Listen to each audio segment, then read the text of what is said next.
it's me, Nelson de la Cruz, and welcome back again to my YouTube channel. So for today's video, I will be discuss the Filipinas Dentro, Cien, años.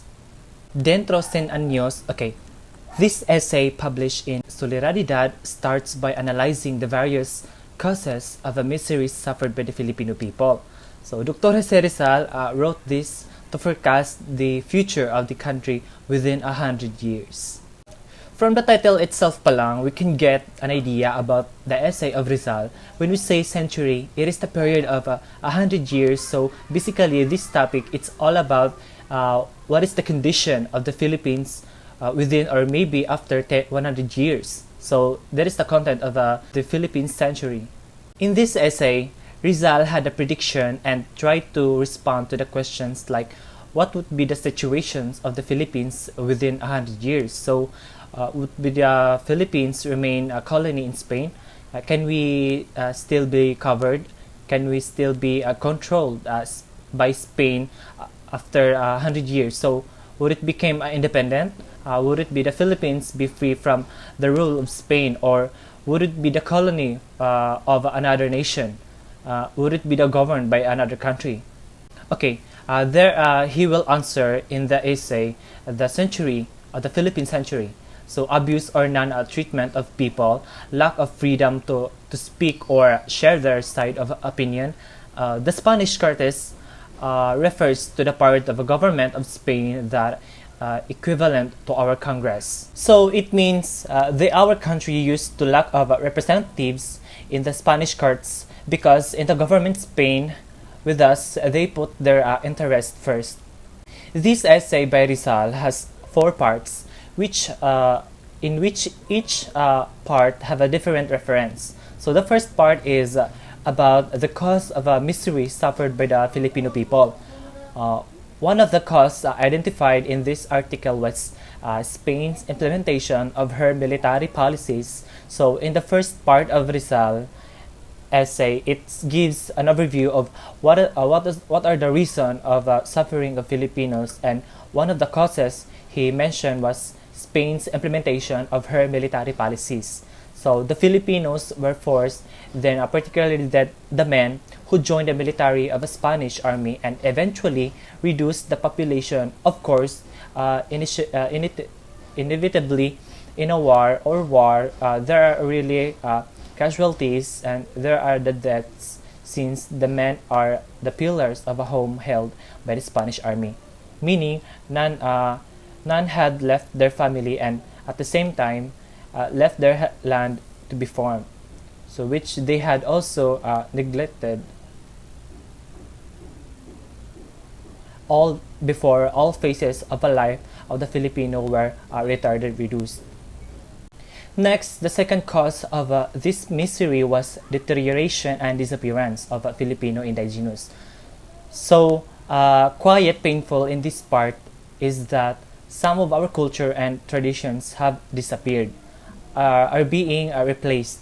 It says here, when we are colonized by the Spaniards, the ways of living of the early Filipinos change, if not change, totally lost. Of course, Spain occupied us, so therefore they implemented their culture, tradition, and even their ways of life in the Philippines. So it still feels, even at this time, the presence of and influence of Spain. Why? Okay, for example, the words we use are just like guapo or guapa. So those words are not originally Filipino, or do not came from our language. So they are from Spanish. Another thing is there are Filipinos whose usernames or surnames sound Spanish. For example, the only W is Valdez, Villa Cruz, Pimentel, Torres are those from the Spaniards. Why? Because then Governor General Narciso Claveria had a policy where all Filipino natives were required to have a surname, because then our natives did not have a username. So in the governor's policy, the Filipinos adopt the Spanish usernames. And lastly, the biggest Spain's legacy is that when they bring the religion of Christianity to our country. So they used to say that our natives didn't have the religion. So what else to do, they worship.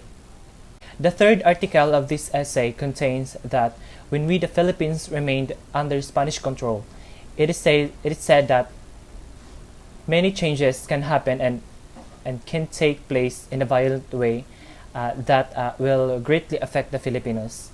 As a result, other governors are thinking of announcing reforms to prevent this thing shouldn't happen. However, it had little impact on the government and the country. Rizal announced them as doctors who did not know the cure of a disease. He compared the state of the Philippines to the story of Sancho Panza on Bantarya Island. Philippines is like to Sancho, who is very hungry for change despite many reforms, and people like Pedro Renzio, who are preventing change from being achieved. As long as the Filipinos do not have the freedom and voice to demand reform or reach the courts, so the reform proposed by the governors will be meaningless and just as wasteful as the food served to Sancho. According to Rizal, the minister who wants the reform to be reformed, so must first give a voice to the Filipinos by electing Filipino delegates. Okay, the question is, what risk does the government see in them? One of three things: either that they will prove unruly, become political trimmers, or act properly. Here are the three things Rizal mentioned about what could possibly happen when the Filipinos had a representative or delegate. First, if we admit the negatively of the Filipino and accept the insults, good in the Philippines but better in Spain, the representative will have a different ideas towards patriotism. So if they become a political trimmers, they are good to the government, but its constituents are stronger, and if they stand up well, tell the truth and deserve their position, they will help the government a lot. In all, this is the better for the government. So it is not clear why the Filipino have no representation. All the content of unnecessary reforms will be stopped. Not everyone will be blamed on the government, but on those who implement them in vain in this way. So those who shouldn't be held accountable will be held accountable. Whenever the outcome of having a free press is only right because Filipinos should not remain ignorant, indifferent, or ideal. Reforms must be well served to ensure it is meaningful and effective. According to Rizal, Filipinos are not ignorant and they can read and write. If we were raised to be aware of the truth, but how will these people have a chance if the likes of Pedro Rienzo are hindering progress? And that is all for today's video. If you have a recommendation, a clarification, just comment down below, and don't forget to subscribe and hit the notification bell for more updates.